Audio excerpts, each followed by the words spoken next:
Here now with more South Carolina Congressman Trey Gowdy. He is the chairman of the House Crime, Terrorism, Homeland Security and Investigations Subcommittee and a member of the House Intel Committee as well. Congressman, thank you for being here. Always good to have you with us tonight. And obviously a very sad day for Americans across this country as we look at the tremendous loss in Las Vegas last night.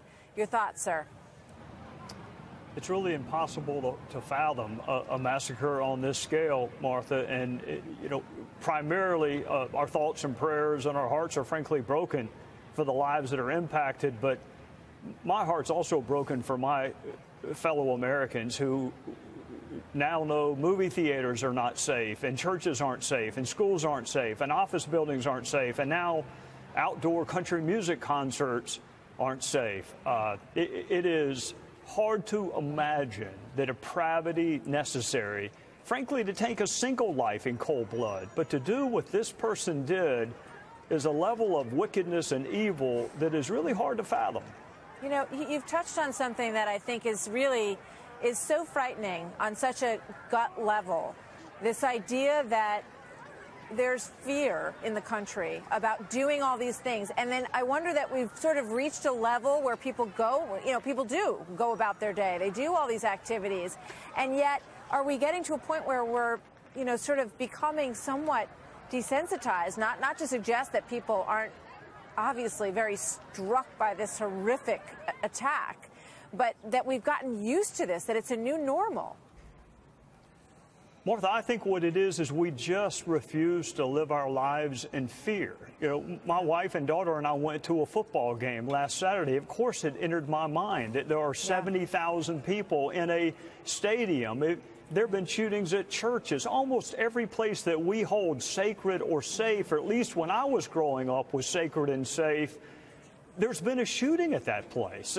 From movie theaters and now this. And I just think Americans, you have a choice. I mean, we can succumb to the fear and the wickedness, or we can celebrate our freedom and our refusal to be held hostage by that. And I choose to be emboldened by the acts of heroism and valor that I am certain took place last night.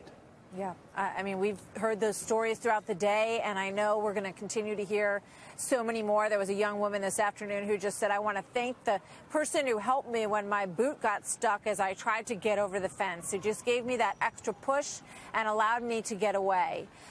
Before I let you go, I want to ask you about the investigation, about your thoughts on this suspect, and how you're putting all this together from the investigation side in your mind tonight.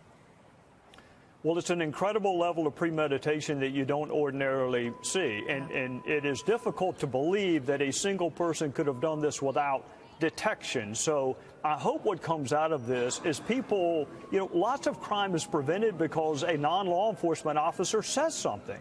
The weapons and whether or not it was altered to become fully automatic and the premeditation of picking a certain hotel room.